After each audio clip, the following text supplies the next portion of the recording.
Hello everybody and welcome back to my casual let's play of Pathfinder Wrath of the Righteous with an Azata playthrough. Last time we just did character creation and went through the kind of opening prologue scene. So this time let's actually get into things.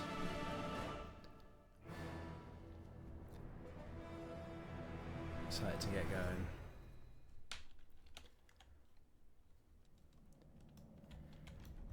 Here we are, caves beneath Canabras. Now I did actually, before we get going, I did actually have a think about a bit of a backstory for our character Nest here. Nothing too fixed, but just some thoughts onto who she is. So I had the idea that she grew up in a, fairly remote, cushy village under within the realm of some count or some noble. And her father was a healer and kind of the magical healer of the area, and her mother was an adventurer who was often off and away for much of her young childhood. And one day someone showed up at the door who was one of her mother's kind of adventuring companions, basically saying that her mother had died while off on this adventure, and he was bringing back her S-stock, her blade, to kind of give to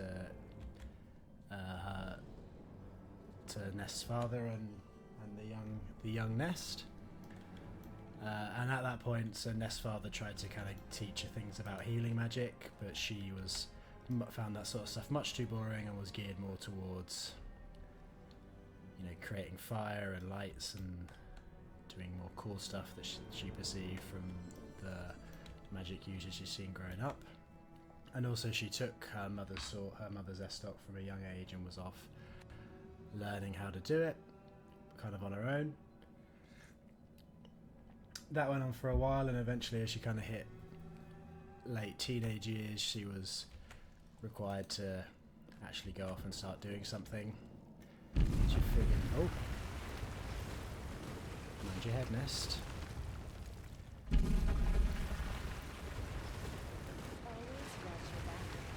Bad earthquake. She figured the easiest way for her to get herself some adventure was to become a guard in the area she was at, but which is where she learned some various kind of more added combat stuff on top of the training she was doing on her own. But after only a few months of being a guard, the noble that she was serving basically ordered all the guards to go out and collect taxes. And when they arrived at a property where a farm where they had a bad season and they didn't have enough to kind of give as a tithe or a tax, her guard captain ordered them to start ransacking the property basically, at which point Nest was disgusted and had a really bad guttural reaction to it, and in an altercation ended up wounding her guard captain, at which point she fled home so as not to shame her father or bring trouble, but also because she didn't feel like she deserved to really face retribution for standing up for people. And that's what brought her out here after a few years of travelling on her own, brought her out here to Canabras, where she thought she would seek some glory in the crusade against the demons. That's the kind of vibe I thought of her backstory. But anyway, yeah, let's get going.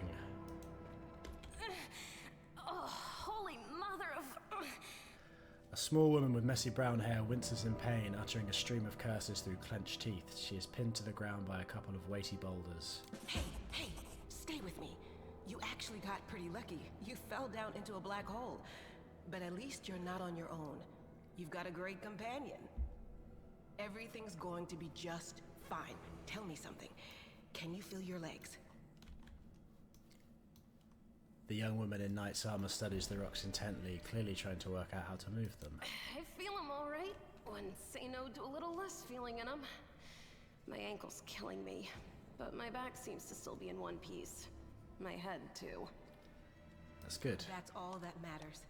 Now, we're going to... Hey! Fancy meeting you down here.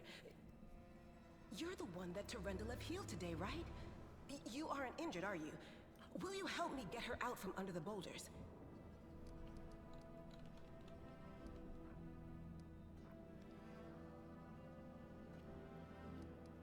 She's got some brain smarts, Ness does. She's learnt a fair bit of practical knowledge while out in the world. So we don't have to rely on brute strength for this. I'll try and find something to use as a lever.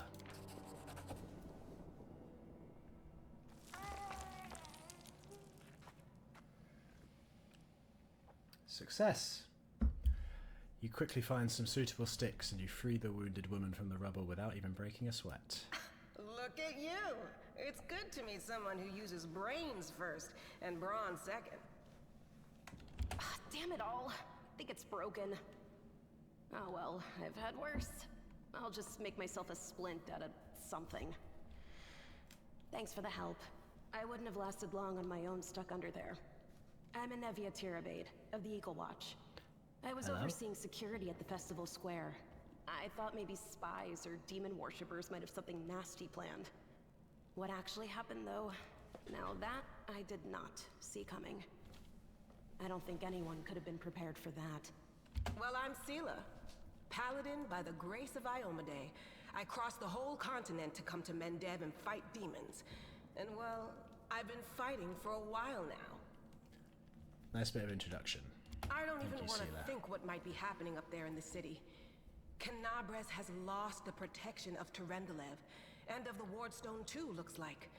It's a relic without equal. It was placed here personally by Iomede's herald, with the goddess's blessing. I really wanted to go see it, to pray before it.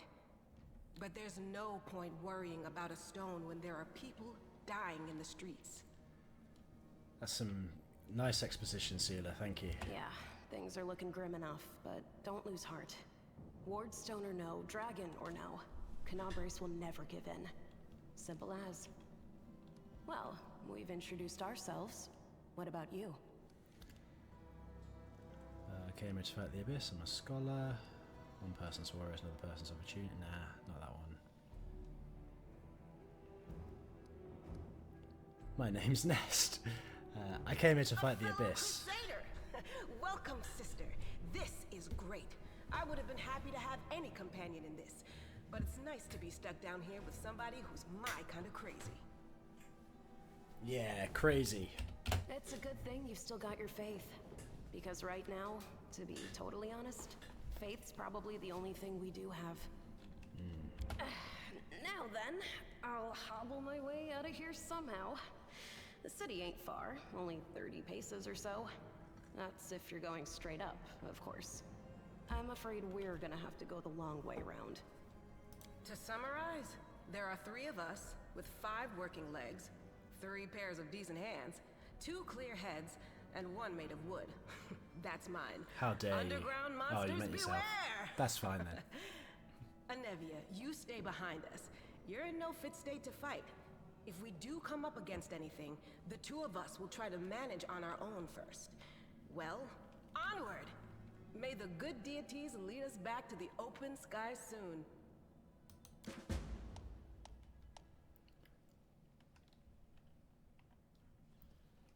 Yep.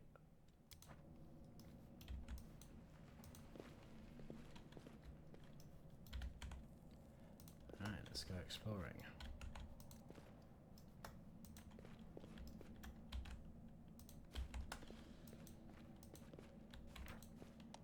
Look, Horan put all the confiscated weapons in this chest. Take a look, maybe your things survived the fall. Oh, they did. How handy.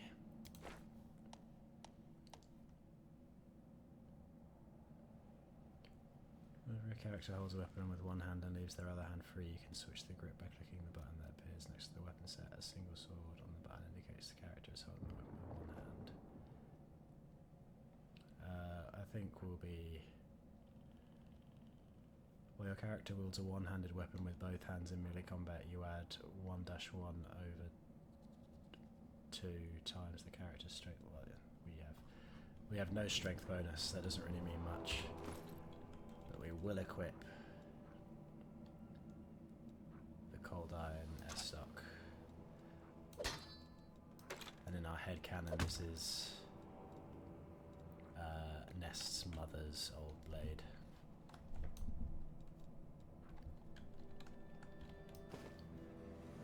Give it a cape as well. A travelling cloak of bonus resistance. I'll seal this up. Yep, fine.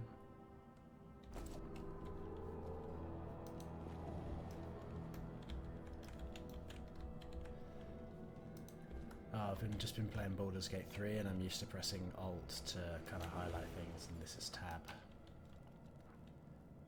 To render that scale.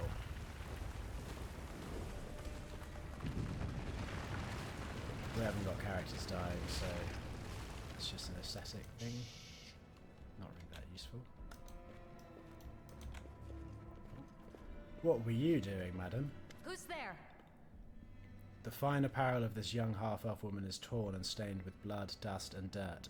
However, she holds herself with such dignity that you would be forgiven for thinking you are at a high society party, and not in the dank catacombs under the city.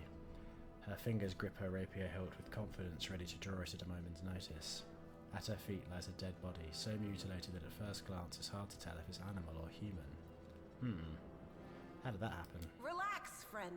We're not demons or cultists. Don't poke my eye out with that thing, all right? We fell down here during the attack. I'm Sela, that's Anevia, and this is our new friend. We're looking for a way back to the surface. Really? I'm so ever glad to hear it. Allow me to introduce myself. I am Camellia. I was also in the square when... I can scarcely believe it. How did all those demons get into the city? I thought, naively it now seems, that the Wardstone protected us from attack. And Terendelev, I can't wrap my head around it. The girl relaxes slightly but keeps her hand on her sheathed weapon. Her self-control falters for a moment and you glimpse the fear beneath her mask of perfect placidity.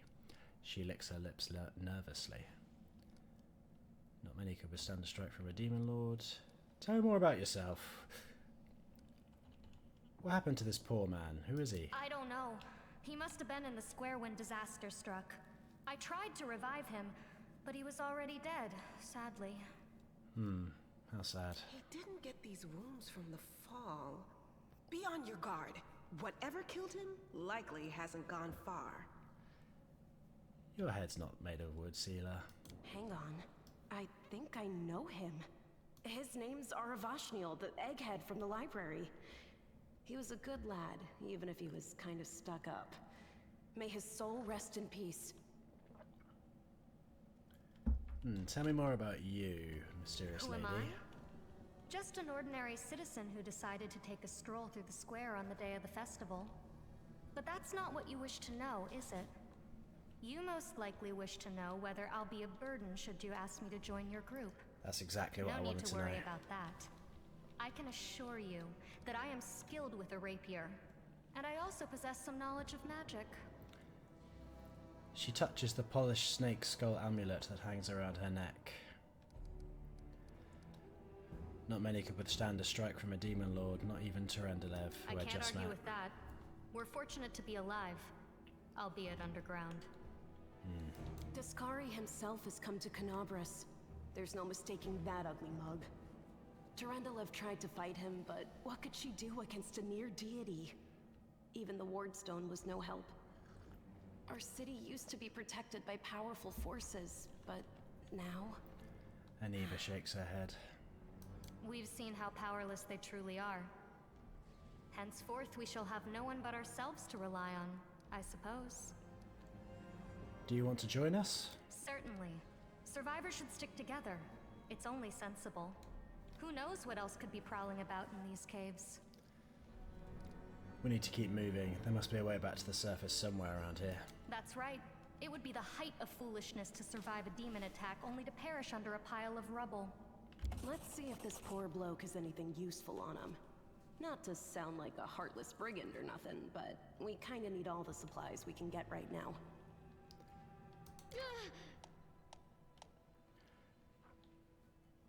Yeah, healing.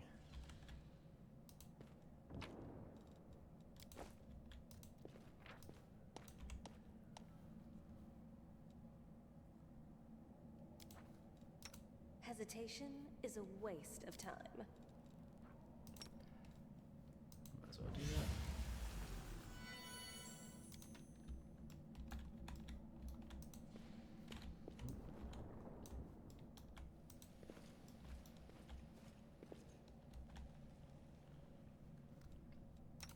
I'll help where I can. The Save the inheritor, last one for guide me. my blade. Yep, this is just about the whole turn-based or paused. So with non-turn-based, you can just pause with space.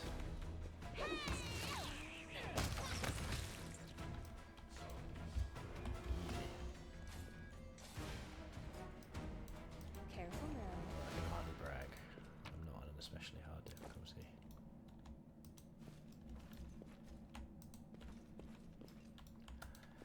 Yeah, with a game like this, I do like there to be a bit of a challenge, but at the same time, I don't want that challenge to be, oh, I made a mistake on level up like 10 hours ago, and now nothing I'm doing is working. Time to rob them of their treasures. I'm alright with just... Thank you. I'm alright with just sort of powering through some... I mean, especially in this kind of stage, this is just the early tutorial thing, isn't it? I'll definitely switch over to turn-based when That's things easy. get a bit more hectic and when I start using more... They of my- dare threaten me?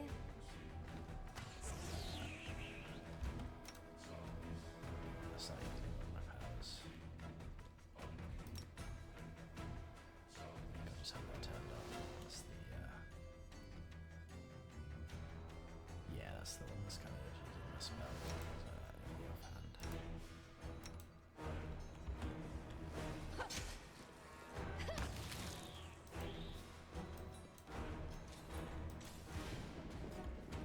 Oh, another body. Braces of armor +1. Definitely put them on Nest because Nest has no armor. Oh, she's got a. Yeah, the engraved lucky braces. These braces grant the wearer a +1 bonus to AC and a +1 bonus to reflex, will, and fortitude on saving throws. I think this.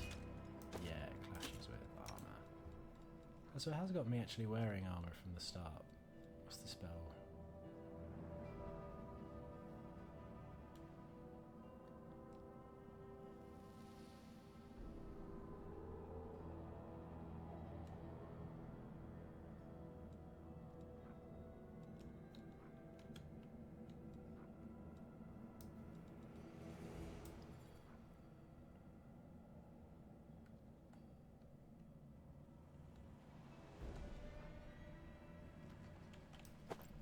I want to have as minimal spell failure as possible.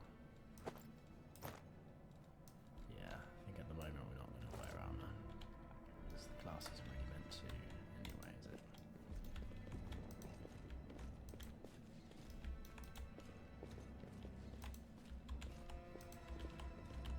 They will break against our resolve.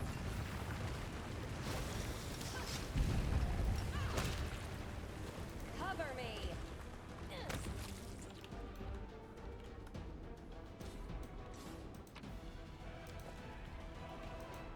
Always got to pick up everything. Precisely.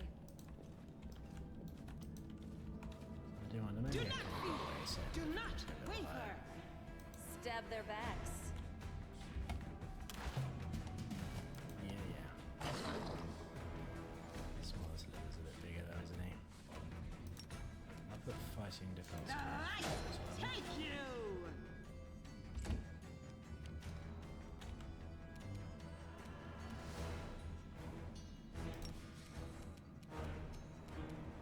So what this does, at first level Spirit Hunter has a swift action, grant a +1 enchantment bonus for 1 minute to any weapon she's holding.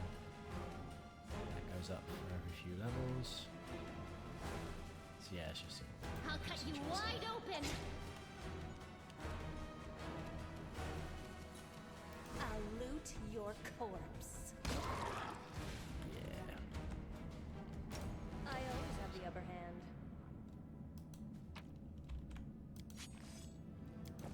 Failed to skin it, but that's fine.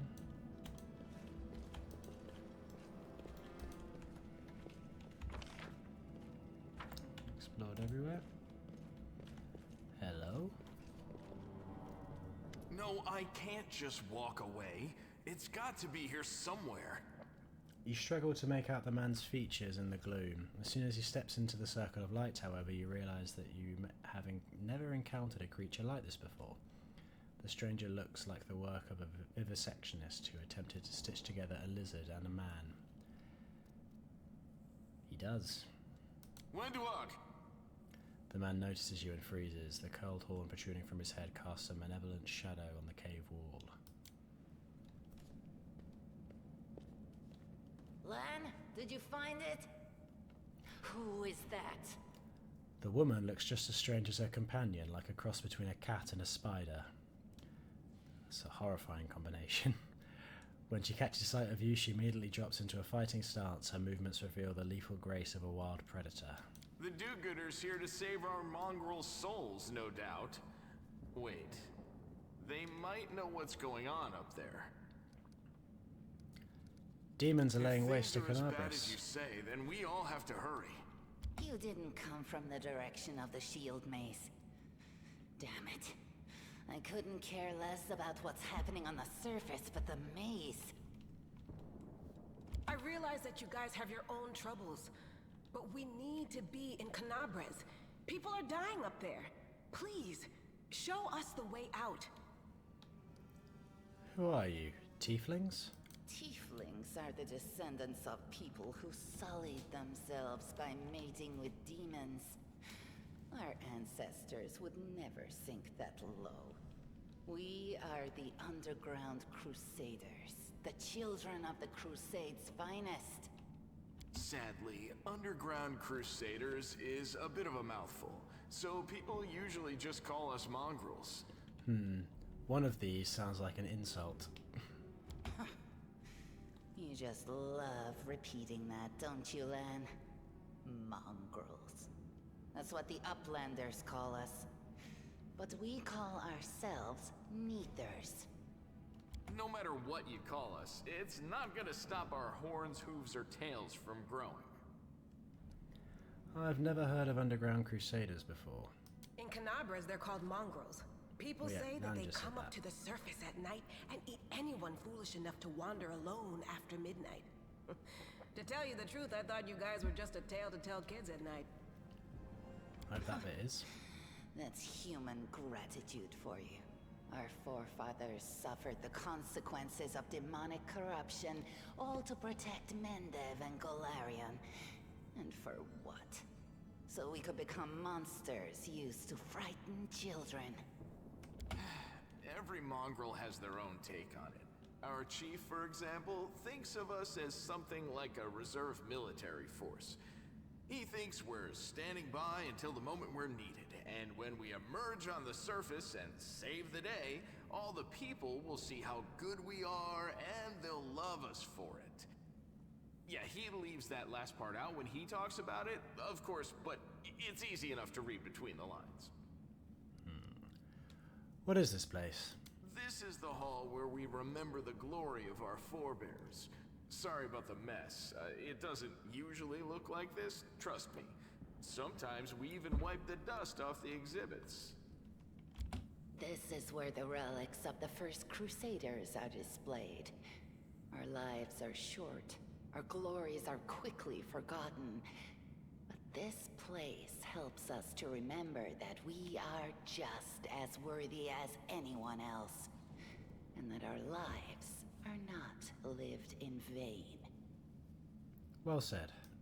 The first Crusaders? You've been down here that long? That's crazy. Imagine chatting with them this much and then just be like, you monsters like you don't deserve to live. What are you doing That's here? none of your bit. We're looking for a holy sword. It was here, in the center, sticking out of a rock. The sooner we find it, the better. Some kids from our tribe took off for the shield maze. They figured it had collapsed, and now it's their time to go up to the surface, like all the legends foretold. How old are these kids? Except they don't have a clue what's waiting for them up there. They're not fighters. And Sul, the chief of our tribe, is dead set against it. He says that now isn't the time for the Underground Crusaders to take up arms. If we get the Holy Sword, we might be able to change the chief's mind. A holy sword, you say? Sounds like an adventure. It's a fool's errand. None of us will be able to hold the sword, let alone use it to save anyone. It's not an ordinary weapon. It's made from righteous heavenly flame, and will burn anyone who touches it. Do you think you're special, Lan? I'll pick it up with my teeth and tie it to my hand if I have to. It doesn't matter. An angel's sword and a troop of stalwart mongrels will be able to work a minor miracle. Speaking of which, you're still here, Wendu, which means that deep down, you know it's possible. Wendoag shrugs and turns away. Yeah, I think Nest is intrigued. A sword of holy flame? How did it wind up down here? It came here with its owner. A long time ago. 50,000 gongs to be precise. 70 years ago, in Uplander time. 50,000 gongs ago, our forebears found a dead angel here, along with the bodies of his comrades.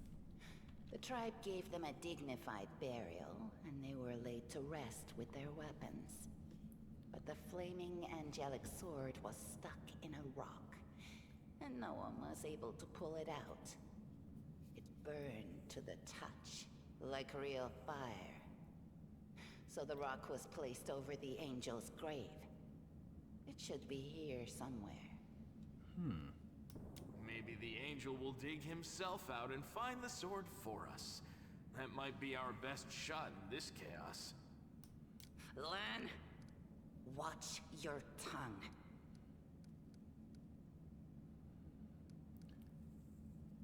Maze, does it really lead to the surface? Yes. There are other ways up, but they are far from here. And after the earthquakes, there's a good chance they've collapsed. But the maze... There's a legend among our people that when the walls of the maze fall, that will be a signal for us, the underground crusaders, that the time has come to go up to the surface and fight the demons in the final confrontation. Until then, the people say the maze is shielding us from taking rash actions. I'm the only one in our whole tribe to have been in the maze. And even I don't know if it's true. But the further I went in the maze, the fresher the air became. That means that it really must lead to the surface. That checks out. When the ceiling and walls started shaking, the young ones in our tribe lost their heads. They figured the maze was going to collapse, so it was time to go up to the surface. They grabbed whatever weapons were on hand and ran off toward the maze. They think the maze is no longer a danger to them. They've been listening to Wendoag too much. Don't try to blame this on me. Yes, I told them that our people are capable of making our way through the maze. In the future. But I always told them to wait until I had made a map of all the maze's dangers. I warned them 100 times. But it was no use. My words just went in one ear and out the other. You hear a hint of emotion in Wendoag's voice for the first time. We'll find the sword faster if we work together. I'll help you. Thanks. An extra pair of eyes can only help. The sword will be easy enough to spot. It looks, swordy. Help us, and in return, we'll get you out of here. Good description. Now we're talking. Let's get to work. It's a good thing we all bumped into each other, isn't it? What, you want to find the sword quickly so the underground monsters bring you back to the surface? So be it.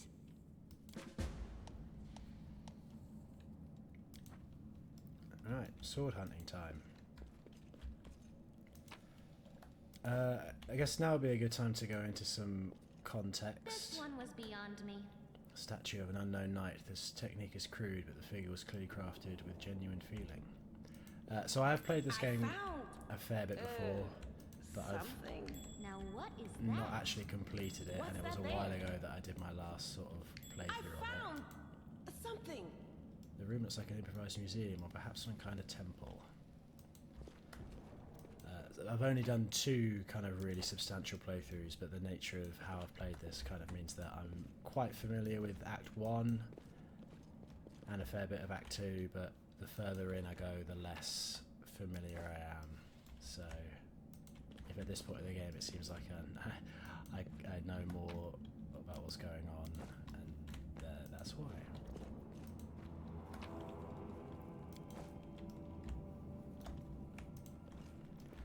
And I'm a looter. I will always have to pick everything if I can. What's that there? I found, something.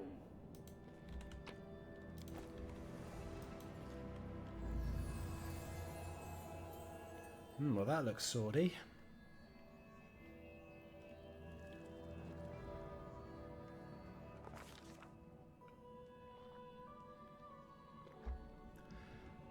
Day 16, month of Druas, year 4715. A strange flash pierces the gloom, and Ness feels drops of searing blood run down her chest. The wound healed by Terendel every opens and weeps scarlet, but there is no pain or weakness. A hazy scene appears, a cave chamber. This one or another one entirely? Ness' heartbeat quickens, and a stream of thoughts suddenly burst into her mind. Thoughts that clearly belong to another. Treachery! They betrayed me, trapped me, and stabbed me in the back. My trusted allies, my treasured friends, the people I swore to protect, the people for whom I descended from heaven and came to this turbulent mortal world.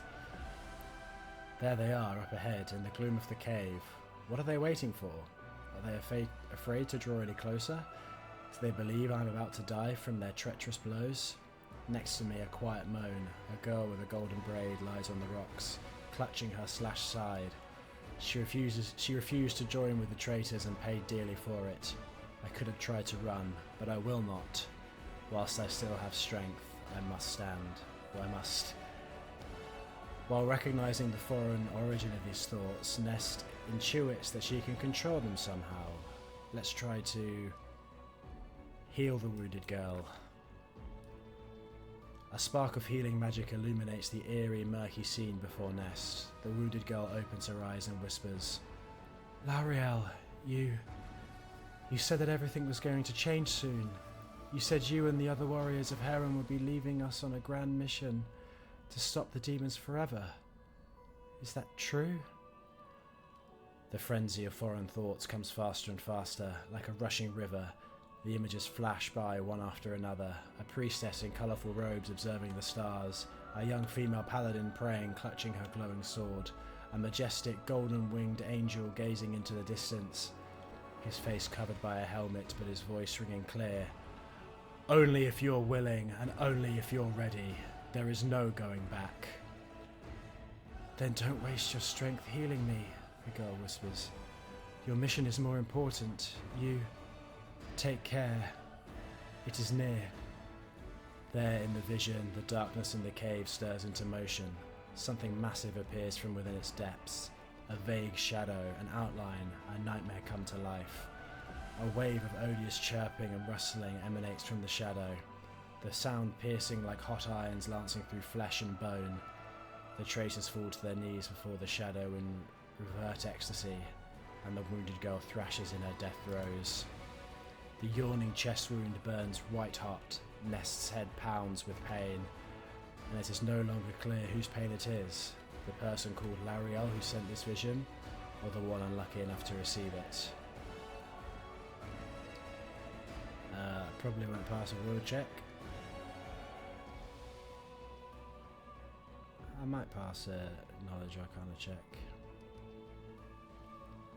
But Ness knows how to resist a malign influence such as this, no matter its origin. Hey. The force of the attack, though originating in a vision, is terrifying, but Nest is stronger. She shakes off the pain and torpor, but alas, the one who sent the vision cannot claim the same. He is broken and exhausted. A monstrous shadow emerges from the murk of the cave. It is not real, it exists only in this strange vision or memory, but the thrill of fear it provokes is more than real. The shadow's features starkly resemble those of Discari, the terrifying demon lord. In a movement as swift as thought itself, the monster's hand is wrapped around the throat of the one they call L'Ariel.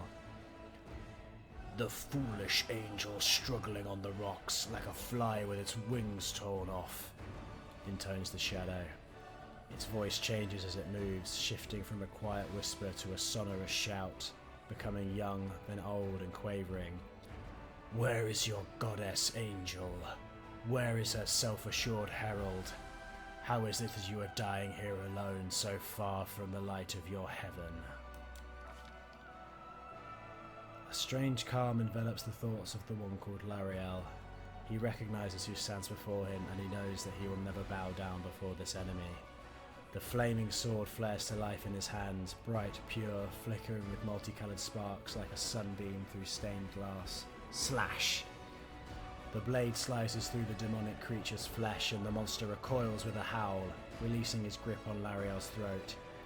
The angel falls back heavily on the rocks, his vitality ebbing, but his pride remains undiminished. He grips the sword and with his last burst of strength plunges it into the rock. Nest senses that the vision is fading, the rush of thoughts diminishing, like a river running dry. The last thing she hears is this. You will kill me, monster, this I know, but one day someone will come here and raise up my sword. They will raise it up and save and protect the innocent. The vision disappears, vanishing in a burst of colours. Nest does not hear the final words, but she seems to complete the thought, taking it to heart. The words fly from her lips, and with them something else. The heat blazing in Nest's chest fades away. The edges of the scarlet wound close, leaving not even a scar behind. Looking down, Nest sees the flaming sword in her hand, or rather its outline, the memory of what the sword looked like. With a final surge of warm and soothing light, the sword vanishes and the light is drawn into her hand. Nest senses that it will return. All she need do is call it. Ah, that's a moment, isn't it? He had a vision. Hey! Are you alright? You were kinda glowing just now. I'm always glowing, Aniva. Seela kneels before the light, offering up a prayer to Iomade. That was it. The light of heaven. But how? What did you do with it? Where did it go? You saw it too? The traitors? The dying girl? It's only us here. Your group, you, me, Wendu, and the light of heaven that sort of got, sucked into you. Any chance you can whip it out again? We do kinda need it. Yeah, my body ate the sword you were looking for, sorry. Sorry, I crack jokes when I get nervous. Me too. And when I'm upset. Me and too. when I'm happy. Anyway, what I said, it came out wrong. We need to bring you to Chief Sull. You can show everyone the light of heaven, we'll rally the tribe and go into the maze, and we'll get back our kin. And what if she can't make it happen a second time? What then? The tribe will just say we're crazy and turn its back on us. I think I saw the memories of L'Ariel, the angel who died here. L'Ariel? That really was L'Ariel? The angel from the legends. The ancestors even got his name right on the gravestone. The chief will be thrilled. You.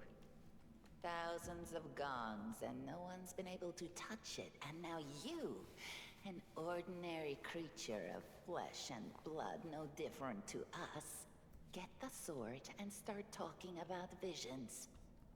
Now, Wendoag, don't be a sore loser. She is clearly different from us. The sword appeared before her, along with the angel's name and all that other stuff. Because she doesn't carry our mongrel taint. Oh, Lan. Heaven doesn't give a damn how special we are. We're born with evil inside us. Heaven doesn't need to know any more than that. You're a bit down on your people's self-worth, Lan. I know you're willing to tear anyone apart to uphold our people's honor, but You and Sol, you just refuse to face the truth. We are the way we are because our ancestors' bodies were corrupted by the Abyss. It does the same thing to plants and animals. There's nothing heroic or special about it. It doesn't make us better, and it doesn't make us worthier. I mean, it's good to not think that you're better than other groups, but you do sound a bit like you're kind of disgusted with your own people, which, you know, I don't think is fair, Lan. You can pursue honor as well. I seem to be able to control it. That is just... wow, I mean, that's amazing. Heaven has truly blessed you. This power is the most majestic thing I've ever seen in all my life.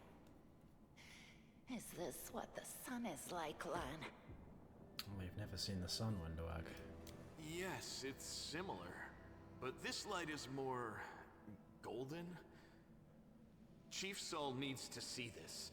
Now that we have the power of angels on our side, he can't say no. He'll have to assemble a troop to storm the maze. You Uplanders care about your kids, right? Help us save ours. Without them, we won't survive. And then, the perils of the maze won't be so bad if we go together. We'll make our way through it and find the way to Canabras. Lead us to your chief, and I'll decide if I'm going to help you or not. I mean, I'm going to help Let's you. go. We'll take the short route. Well, the only route, really.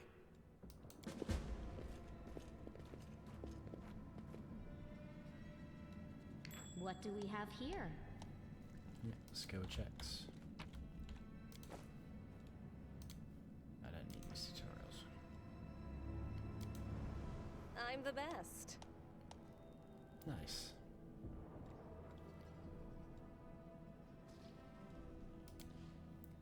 Yeah, I understand how checks work. Let's just sort out the formation.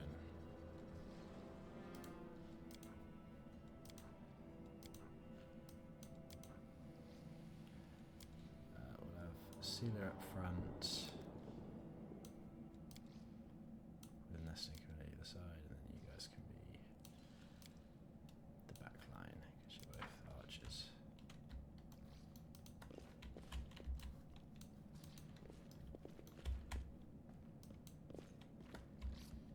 Giant spider, eh? They will break against our resolve.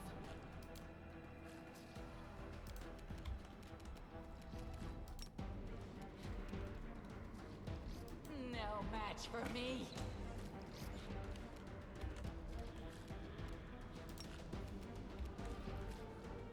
The spirits demand your blood. Disenchant the weapon. Yeah, these spiders are a little bit tougher. Enchant mine as well.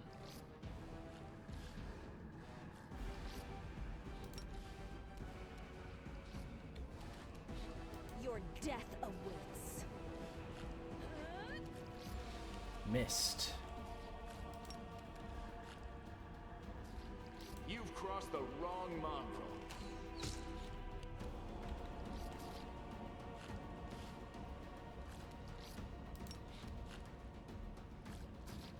Okay, Sealer being out of range is a little annoying, but you can just come up to the front.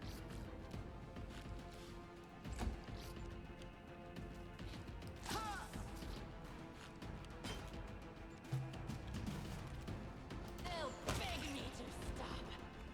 Nice. You are today's sacrifice. Miss.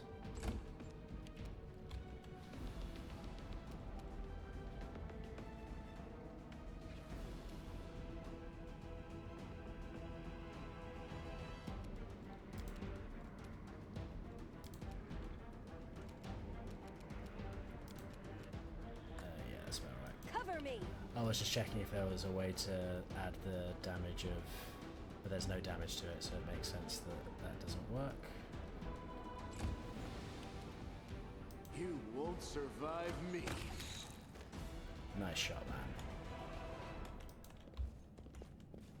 man.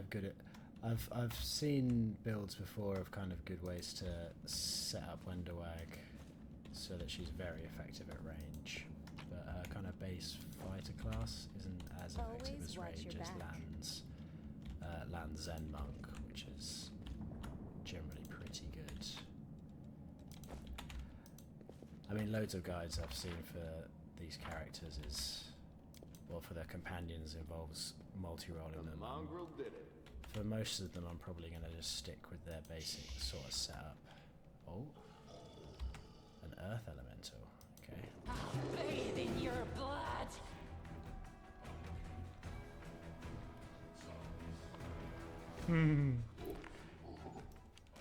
I thought they had legs, but he's on a little kind of rolling pin. Go for their hearts! You'd think rock would be a bit tougher, but that's fair.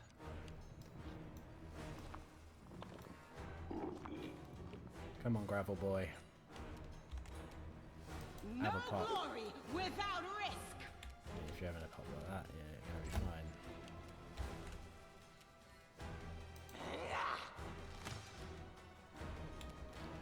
Yeah, at the moment these guys are missing because they haven't got point blank shots, so when enemies are in melee, it's yeah, they're not Stab as good. their backs.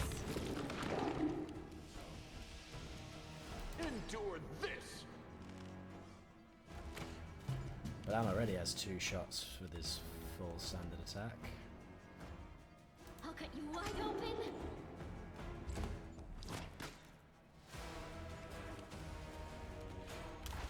I'll loot your corpse.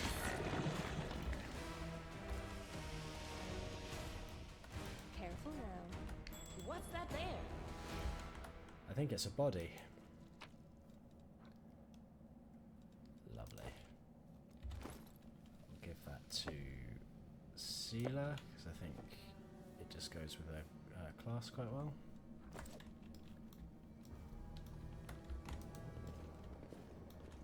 That's everything in here, I think. Well, this didn't go well. Seems it didn't go at all. Thanks, Lan. You're so awesome, Lan. Normally there's a That's penalty easy. when you mess them up, but it just seems to just not happen instead. Yet another obstacle.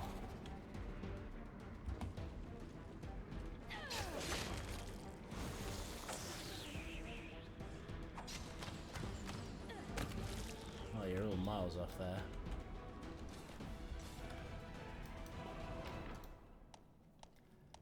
Yeah, don't show this. I should have just turned all tutorials off, shouldn't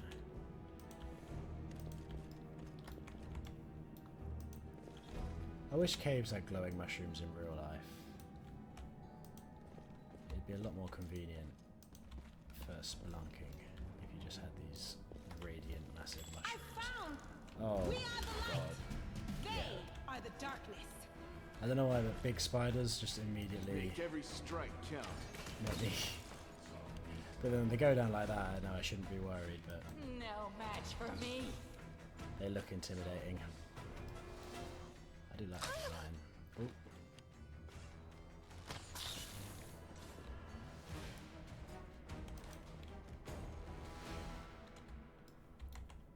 Your death awaits. Yeah. I know this gear is not worth very much, but in the early game having just some stuff to dump sell Precisely. never hurts, does it?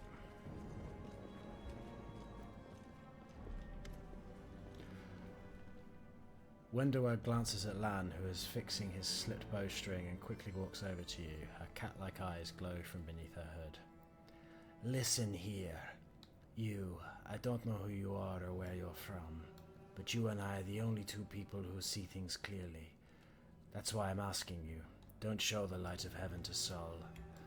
I ended up doing a bit of an accent there when I was just going for her kind of sneaky voice, but I'll work it out. Lan is sure that the light should be shown to the mongrels. Lan. Wendover grimaces, with a guttural husky snarl unfurls in her throat. He wants to play hero, His first idea, if you remember, was to grab the sword and run headlong into the maze. Does that sound like a plan to you? To me, it sounds like suicide. The worst part is that the tribe might actually take his word to heart and follow where he leads. Well, I thought you considered the mongrels to be great warriors. The descendants of great warriors. I believe that my people are worthy of greatness, that we are strong and can do many things. That is why we are chased down here. We scare people. But it's one thing to go hunting in caves and another to fight in the shield maze. Wendoag leans closer, her pupils dilating. I've been there. I've spent my whole life training so I could make it through all the way to the end. There were more of us trackers at the start. We were young and stupid. What's a couple monsters when there's a whole world out there waiting for us? That's what we thought. But we weren't prepared. The shield maze isn't just a physical challenge. It's a cunning and full of traps. It's dark as the primordial night, and if you close your eyes and listen, you can hear whispers right behind you. And soft singing in the distance that seems to rise and fall with the beating of your heart. Wendoag looks away. I had to learn from my friends' mistakes. I had to step over their bodies and go further. I don't want to have to do that again, and it will happen again if a crowd of ill-prepared fighters bursts into the maze with no idea of where they're going, all because Lan believes that a glowing sword will solve all our problems. Don't you want to save the kids lost in the maze? I do want to, but I'm not going to risk the future of the tribe for the sake of a few stupid kids. Chief Sol is hesitant, and for good reason. He also understands how dangerous this is for the tribe. Lan's the only one who benefits from these childish games of heroism. I'll go alone if I have to and find them, or whatever's left of them, without any heroics, relying only on myself, risking only my own life. Possibly less likely to succeed if you're just going in on your own, because no one would really know that you're doing it. Wendoag slows. You and your friends, you can come with me. Perhaps we can make it to the end of the maze together and find a way out to the surface. I'll think about it, let's go. Wendoag nods. Don't show the chief the light, and I'll lead you through the maze to the surface, I swear it.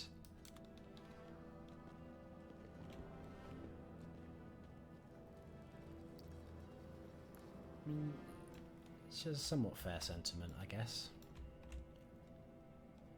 To Netherhome.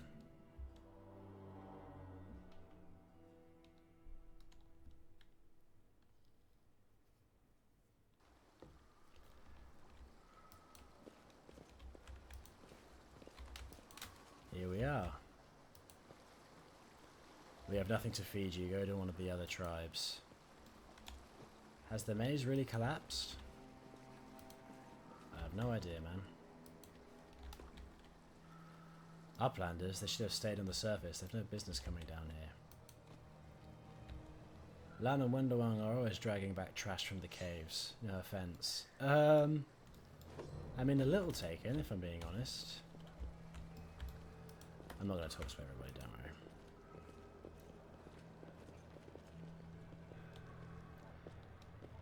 Here we are. Your first impression of the Mongol village is of a squalid dump, with the odours to match. Unblinking, glowing eyes watch you from the gloom, and deformed shadows slope between the huts.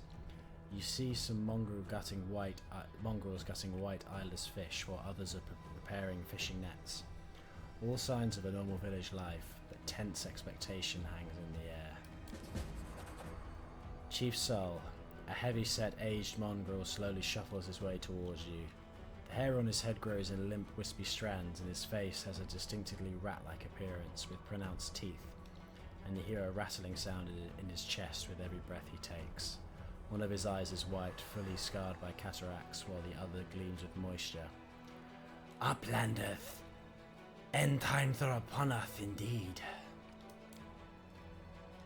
Chief Sol, we found the Angel's Sword, and we found one that can wield it. Lamb points at you. She had a vision, and now the Angel's Sword, together with the light of heaven, are somehow inside her.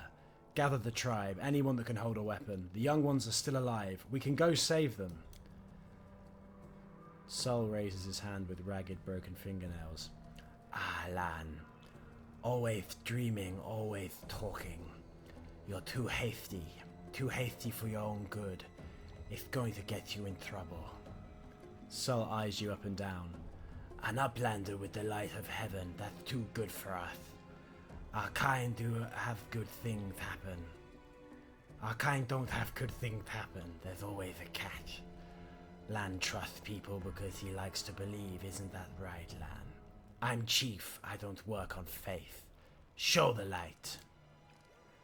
Wendoak stares at you intently, like a cat watching a bird, and shakes her head in warning.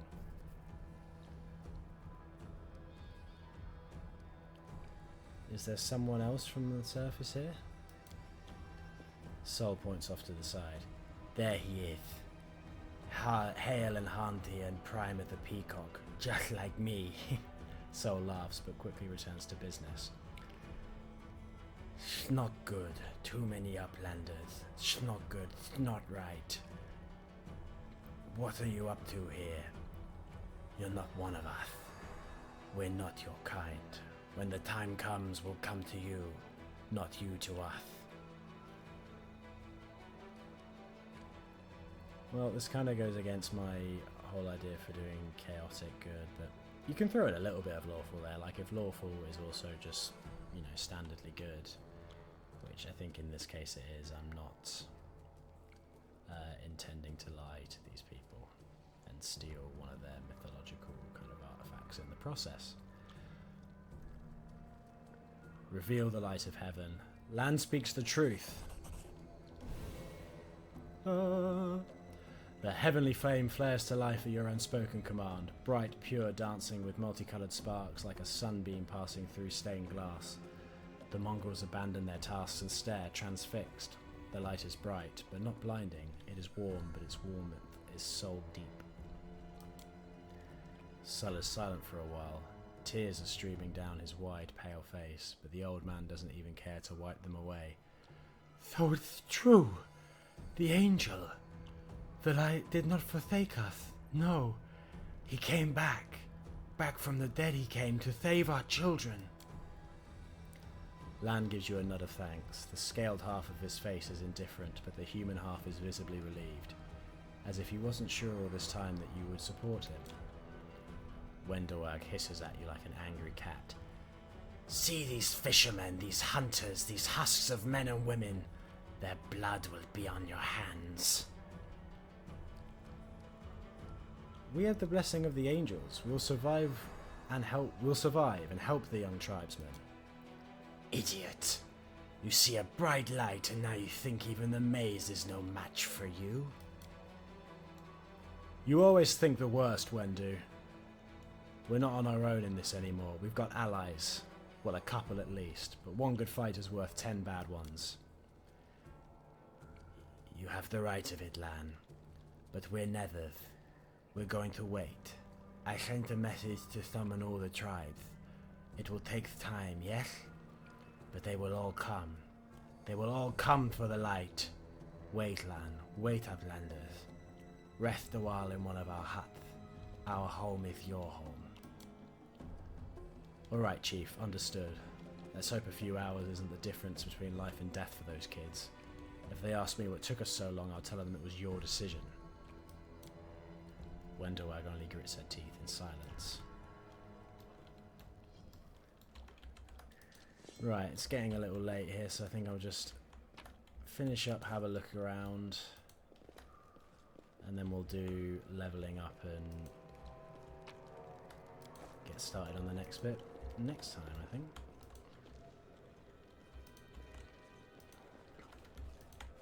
There's not that much really to kind of see around here.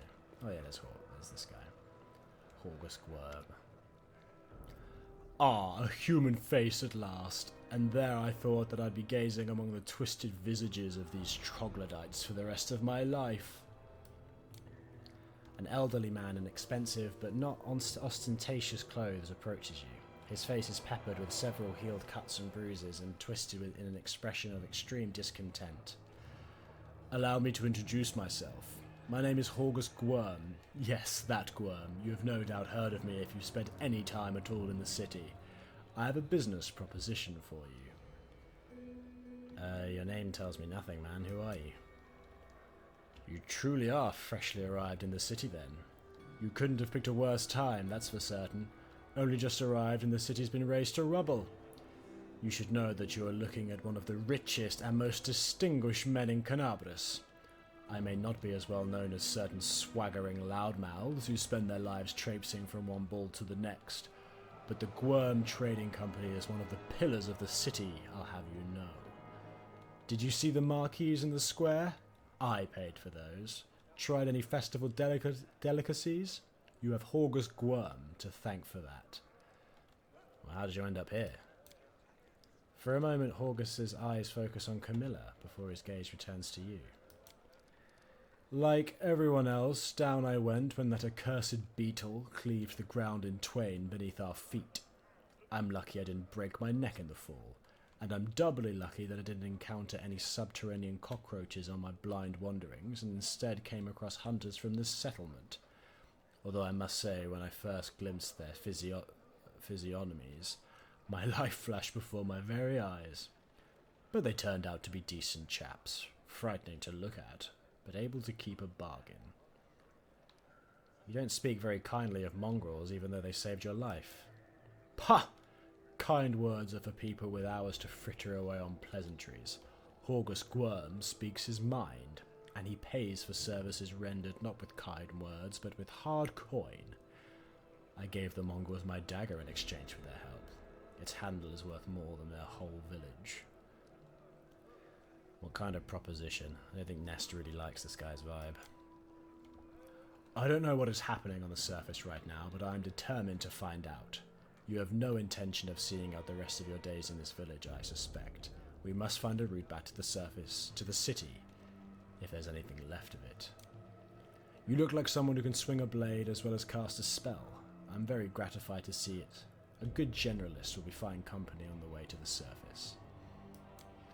You are strong, it'll be no trouble to you, but I, alas, am not as fit as I once was. I can't go crawling through caves playing at scouts. My proposition is simple. Lead me back to the city and I shall pay you 1,000 gold coins. I suggest we help this man. It is good to have friends among the Canabras elite. Yeah, I doubt I'll be able to actually bump him up, but I think Nest, like I said, she doesn't really like this guy, so she's perfectly happy taking some of his overabundance of money away from him, if she can. How about 2,000 gold? Why not 10,000 or 100? No. Let's not be miserly. Let's say 1,000,000. My initial offer was a king's ransom. You've likely never seen so much gold in all your life. It's non-negotiable. I said 1,000. That's my final offer. Deal. Splendid. In the meantime, I shall sit here in the village. Yeah, we've got to go. Go on, go on. Don't forget our agreement. When you find the way out, be sure to tell me.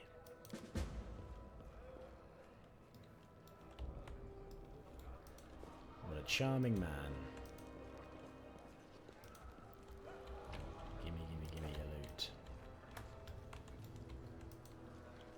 I think this game does a good job of creating settings in very kind of limited spaces. I mean, it's not like anything especially original, you know, it's just got a bunch of nameless NPCs sort of dotted around, but they're all doing things. You got people fishing. This is an intriguing early game environment. I think it's part of why this game lands quite well is that it has a very strong opening. And this isn't even the best parts of the opening, I think, once we actually get to Canabras is when you have a really good kind of story going on in Act 1. And Eva, this tragedy may not have happened if you've spent less time surveilling honest citizens and more time tracking the real spies and demon worshippers. Brilliant idea. How come I didn't think of it? Now, if only the cultists would tell us that they were cultists, Then we wouldn't have to waste our time investigating honest citizens who decide to go all cloak and dagger right under our noses.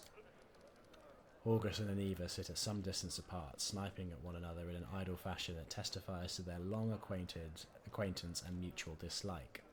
When they notice you, they quickly fall silent. What's the bad blood between you two? It's an old matter. Miss Tirablade here had the notion of spying on me, then of rummaging through my goods. I ask you, do I look like a cultist? Cultists don't tend to look like cultists, you know. That's kind of the whole problem. And you, Mr. Gwyrm, built a whole secret operation of buying and smuggling into the city. What was it? Oh yeah, magical weapons. How was I supposed to know that all the rigmarole with middlemen was so you could anonymously donate supplies to the crusade? Don't you see? I have a reputation to uphold, one that I value most highly. August Gwyrm is a hard-nosed businessman, not a good fairy from a tale. Yes, I care about my city. Yes, I wish to see that its defenders, my defenders, were well-fed, healthy, and well-armed. But to make those donations openly was unthinkable. I might as well hang a sign outside my door welcoming in every sponger, leech, and parasite in the city. I appreciate your help for the crusade. No jokes, you're an alright bloke. But carrying on secret dealings in the city that's teeming with cultists is a huge pain in the backside for us lot whose job it is to keep an eye on that sort of thing. Aniva, how's the leg? Aniva scrunches up her nose. Well, it hasn't fallen off yet, so that's good. They've bandaged me up all nice and smeared some stinking stuff on the wound, so it looks like I'm going to live. And they said wait a day and I'll be right as rain, so I'm waiting.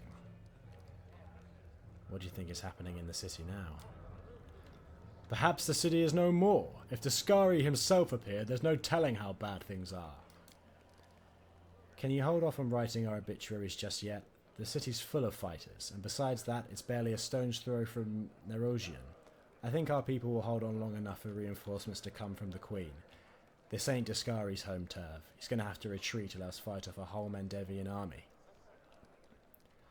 What do you think of the mongrels? I thought they were just a story, the sort of thing drunks in the taverns would come out with. Now I discover that it's true. Well, what could I possibly think of them? The poor creatures are most unfortunate, with their faces and their minds so deformed. It's a miracle they're even alive. The part that boggles my mind is that they're the descendants of the first Crusaders. All these years they've been living beneath our feet, in caves, in the dirt. If I'd known the legends about them were true, I'd have dedicated my life to getting them out of this place. To what end? The people of Canabris would have stoned them on sight, and Prelate Hurun would have tossed them on the pyre en masse. Whatever the ills of this place, it is their home. How long do you think they would have survived on the surface? What are you going to do when you get back to the surface? I'm going to go home. Last I knew, I owned a very fine mansion. I shall see if it's still standing or if I am now homeless. I'm going to find Erebeth. She's my wife and the leader of the Eagle Watch. As long as she lives, she won't allow Canabris to fall. No. Carry on. Go on then. Don't dilly-dally. The sooner we get out of here, the likelier we are to find some people still alive up there. Take care of yourself.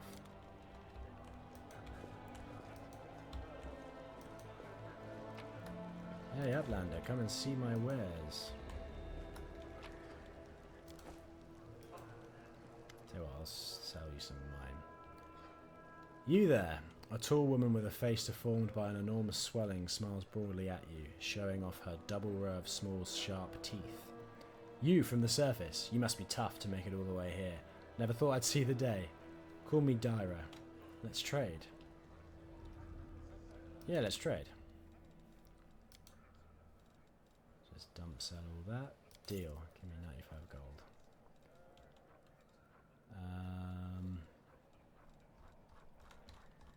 Okay, can't be arsed for that now.